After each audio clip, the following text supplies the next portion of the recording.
મુંબઈના ભાયખલા વિસ્તારમાં મોહરમના આશુરા જુલુસ દરમિયાન પેન કિલર કેપ્સ્યુલના નામે કથિત રીતે ઝેરી કેપ્સ્યુલ વહેંચવાના ગંભીર ષડયંત્રનો મુંબઈ પોલીસે ભાંડાફોડ કર્યો છે।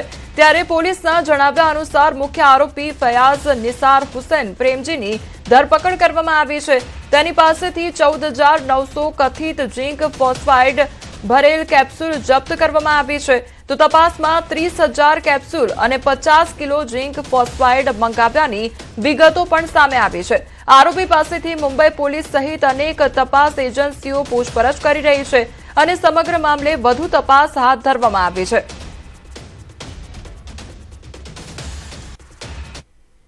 भाईखला पुलिस स्टेशन की हद में मुहर्रम का प्रोसेशन चल रहा था। उस दरमियान पुलिस के पथक को मुंबई पुलिस के पथक को एक संशयित व्यक्ति दिखा जो कि कैप्सूल बेच रहा था।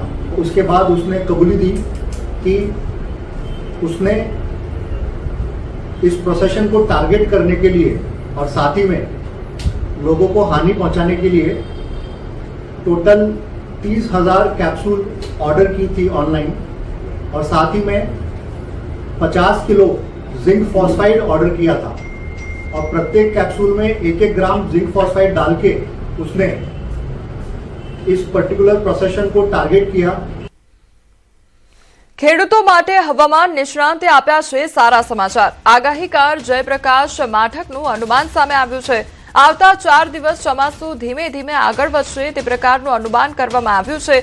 2 જુલાઈએ ચોમાસું રાજ્યભરમાં છવાઈ જશે તો 2 અને 3 જુલાઈએ દક્ષિણ ગુજરાતમાં સારો વરસાદ ખાબકશે। 7 જુલાઈ સુધી ઘણા ભાગોમાં સારો વરસાદ થશે તો 1 જુલાઈથી સૌરાષ્ટ્રમાં છૂટોછવાયો વરસાદ રહેશે। 2 જુલાઈથી ઉત્તર મધ્ય ગુજરાતમાં જોર વધશે તો 1 અને 2 જુલાઈએ ભાવનગરમાં સારો વરસાદ પણ આવી શકે છે।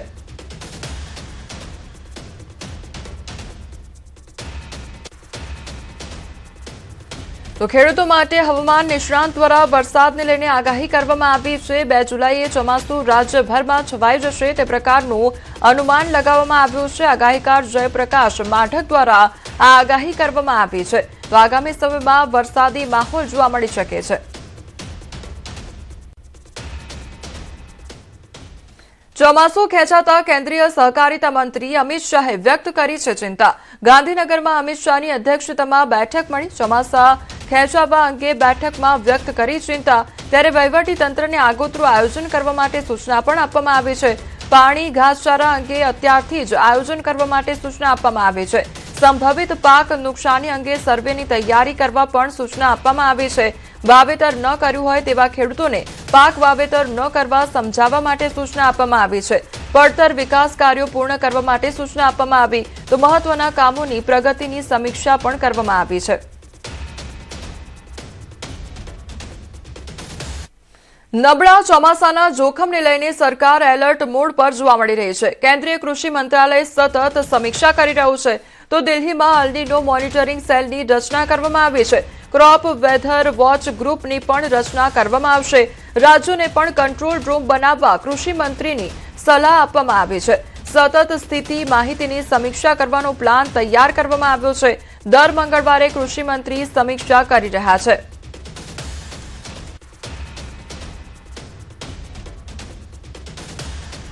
તો કંટ્રોલ રૂમ પણ તૈયાર કરવામાં આવશે અને આગામી સમયમાં જે અલ્નીનોની પરિસ્થિતિ જોવા મળી રહી છે તેની પણ સતત સમીક્ષા કરવામાં આવી રહી છે, મોનિટરિંગ કરવામાં આવી રહ્યું છે। તો દિલ્હીમાં અલ્નીનો મોનિટરિંગ સેલની રચના પણ હાથ ધરવામાં આવશે। તો અત્યારે જે પ્રકારે ચોમાસું મોડું જોવા મળી રહ્યું છે તેને લઈને તંત્ર સજ્જ જોવા મળી રહ્યું છે। ખેડૂતોના માથે સંકટના વાદળ એવા ઘેરાયા છે જે હટવાનું નામ નથી લેતા। અલ્નીનોની અસરને લઈને વરસાદમાં વિલંબ થતા ડાંગર, મગફળી, કપાસની ખેતી કરતા ખેડૂતોની હાલત કફોડી બની છે। સાબરકાંઠા જિલ્લામાં ખેડૂતો કપાસ, મગફળી, સોયાબીન, ડાંગર, શાકભાજી સહિત અન્ય ખેતી પર ખેડૂતો અને પશુપાલકો નિર્ભર રહેતા હોય છે। પરંતુ આ વર્ષે ચોમાસાએ દસ્તક જ દીધી નથી જેથી ખેડૂતો મૂંઝવણમાં મુકાઈ ગયા છે। ખેડૂતોએ કુવા કે બોરના પાણીના સહારે ખેતી શરૂ કરી દીધી છે પરંતુ વરસાદની ઉણપ તેમને પણ સતાવી રહી છે।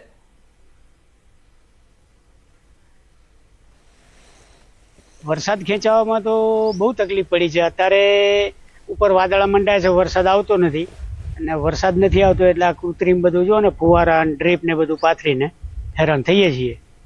કઈ ખેતી આવે? કઈ કઈ ખેતીનું વાવેતર કર્યું છે અત્યારે? અત્યારે મગફળી અને કપાસનું વાવેતર કરેલું છે. આ વર્ષે અનેક ખેડૂતો એવા છે કે જેઓએ હાલ વરસાદની રાહ જોઈને ખેતી કરી નથી, તો ડાંગરની ખેતીમાં વધુ પાણીની જરૂરિયાત ઊભી થાય છે. પરંતુ હજુ વરસાદ ન વરસતા ડાંગરની ખેતી કરતા ખેડૂતો પણ મૂંઝાઈ ગયા છે. એક તો હાલ ખેડૂતો પોતાના પાક માટે કૃત્રિમ વરસાદ વરસાવી રહ્યા છે. ફુવારા કે ટપક સિંચાઈનો ઉપયોગ ખેડૂતો કરી રહ્યા છે. અત્યારે વરસાદ ખેંચાવાના લીધે ખેડૂતોને સમસ્યામાં એવું છે કે વૈકલ્પિક વ્યવસ્થા પાણીની ઊભી કરવી પડે છે કે ડ્રીપ સિંચાઈ પદ્ધતિ, ફુવારા પદ્ધતિ એ રીતની પદ્ધતિ કરી અને પાણીને સિંચાઈ આપવું પડે છે. અત્યારે મગફળીના ક્રોપમાં વાવેતર કર્યું હોય પણ પાણી ના હોય, વરસાદ ખેંચાય છે, એના લીધે વૈકલ્પિક વ્યવસ્થા કરવી પડી છે અત્યારે. આમ તો ખેડૂતો વરસાદની કાગડોળે રાહ જોઈ રહ્યા હોય છે, પરંતુ દિવસે ને દિવસે વરસાદમાં વિલંબ જોવા મળી રહ્યો છે. જો હજુ પણ વરસાદ ખેંચાશે તો આવનારા સમયે ખેડૂતો માટે કપરો સાબિત થાય તેમાં નવાઈ નથી. શાકભાજી અત્યારે સુકાઈ ગઈ, મગફળી નથી વવાતી, કપાસ કર્યા તો કપાસે સુકાઈ ગયા. અત્યારે શાકભાજીમાં કોઈ મળતર અત્યારે પાકમાં મળતર મળે એવું નથી. અત્યારે નુકસાન જ છે. લોકો ખેડેલા ખેતર પાછા ફેરી ખેડી નાખે, પાક વાવેલા કાંઈ થતું નથી, પાણી નથી, એના હિસાબે બહુ પ્રશ્ન ઉભા રહ્યા છે. મેઘરાજા આવતા વેત જ રિસાઈ ગયા છે. ચોમાસું આવ્યું પણ સારો વરસાદ ન લાવ્યું. વરસાદ હવે ખેંચાતા ધરતીપુત્રોનું ટેન્શન વધ્યું છે. રાજ્યના કેટલાય તાલુકાઓ એવા છે જ્યાં વરસાદને એક છાંટોય નથી પડ્યો અને જુલાઈના પ્રથમ અઠવાડિયામાં હવે સારો વરસાદ પડે તેવી પણ આશા છે. હવામાન વિભાગે 2 જુલાઈથી સારો વરસાદ પડવાની આગાહી કરી છે. તો જુલાઈમાં પણ વરસાદ ન પડ્યો તો ખેડૂતો હવે શું કરશે?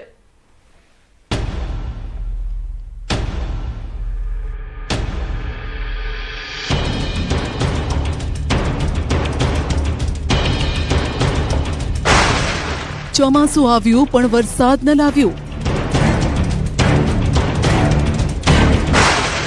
54 તાલુકામાં વરસાદનો ટીપુય નહીં.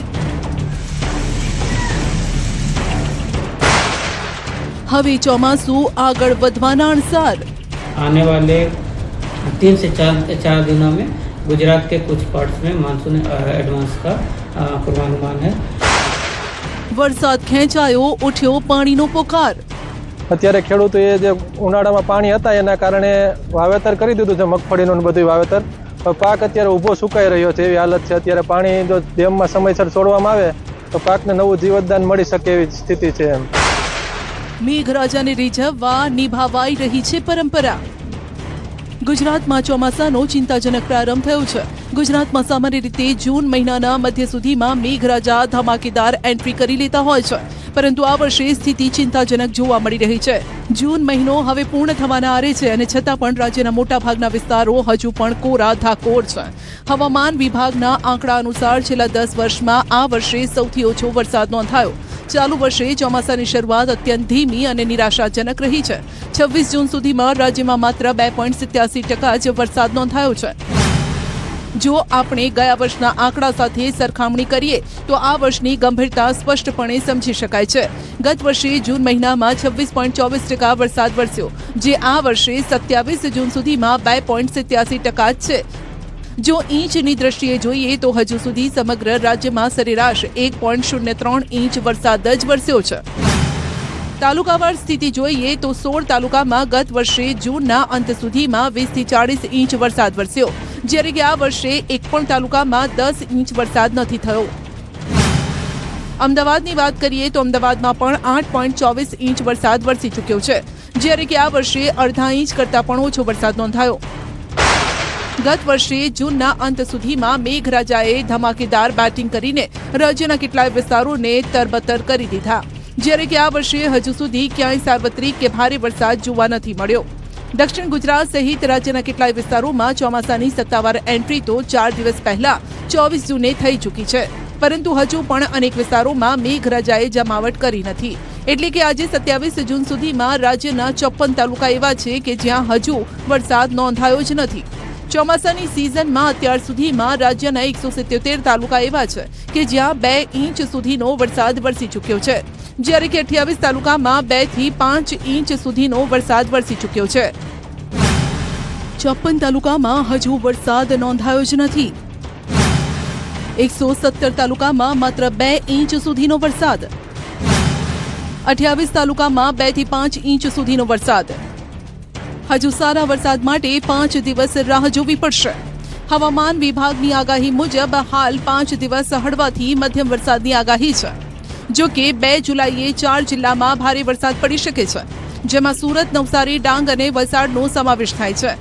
રાહતની વાત એ છે કે ઉત્તર ગુજરાતમાં સાયક્લોનિક સર્ક્યુલેશન અને મધ્ય મહારાષ્ટ્રમાં હવાના દબાણનો પટ્ટો સર્જાયો છે, જેના કારણે 3 થી 4 દિવસમાં ગુજરાતના વધુ વિસ્તારોમાં ચોમાસું આગળ વધી શકે છે. आने वाले 7 दिनों के लिए हम गुजरात स्टेट के लिए फोरकास्ट की बात करेंगे तो आने वाले 7 दिनों के लिए गुजरात रीजन में और साथ ही सौराष्ट्र कच्छ में आइसोलेटेड प्लेसेस पे लाइट टू मॉडरेट रेन का पूर्वानुमान है. और वार्निंग की बात करेंगे तो डे 5 के लिए थंडरस्टॉर्म की वार्निंग है गुजरात रीजन के लिए, जिसमें विंड की स्पीड 40 से 50 किलोमीटर पर आवर के आसपास रहने का पूर्वानुमान है.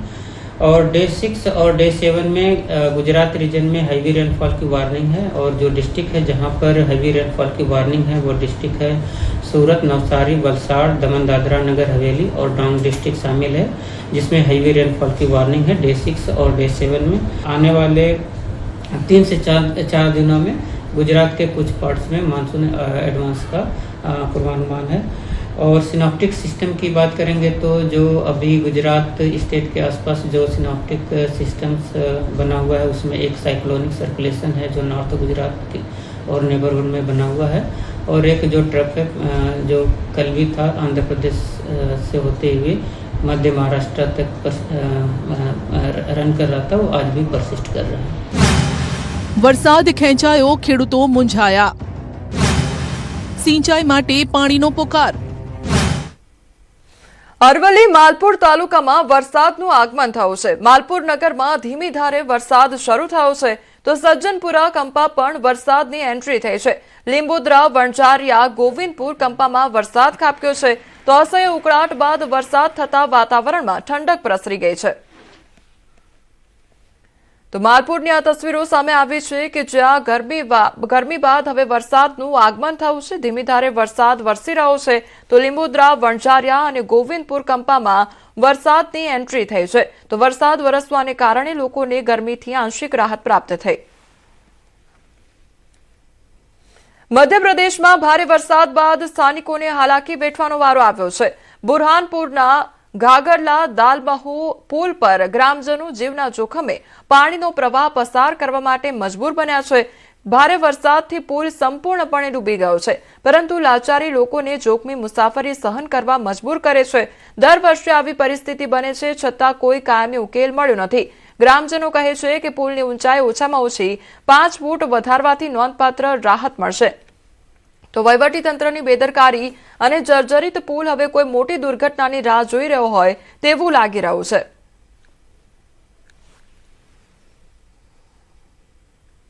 ગુજરાત પોલીસ ભરતી બોર્ડ દ્વારા આજે પીએસઆઈ ભરતીની પેપર 2ની લેખિત પરીક્ષાનું આયોજન કરવામાં આવ્યું છે. પેપર 1માં પાસ થયેલા 518 ઉમેદવારો પરીક્ષા માટે નોંધાયા. ગાંધીનગરના એલડીઆરપી કેમ્પસ સહિત 6 કેન્દ્રો પર આયોજન કરવામાં આવ્યું છે. પરીક્ષામાં 50 પોલીસ અને 100 શિક્ષણ વિભાગના અધિકારીઓ ફરજ પર મૂકવામાં આવ્યા છે. તો સુરક્ષા માટે બાયોમેટ્રિક, ફેશિયલ રેકોગ્નિશન અને સીસીટીવી ટેકનોલોજીનો ઉપયોગ કરવામાં આવ્યો છે. સમગ્ર પ્રક્રિયા ડીઆઈજીપી અને એસપી કક્ષાના અધિકારીઓની સીધી દેખરેખ હેઠળ યોજવામાં આવી છે. બોર્ડ દ્વારા પારદર્શક પરીક્ષા માટે જહેમત પણ ઉઠાવવામાં આવી છે.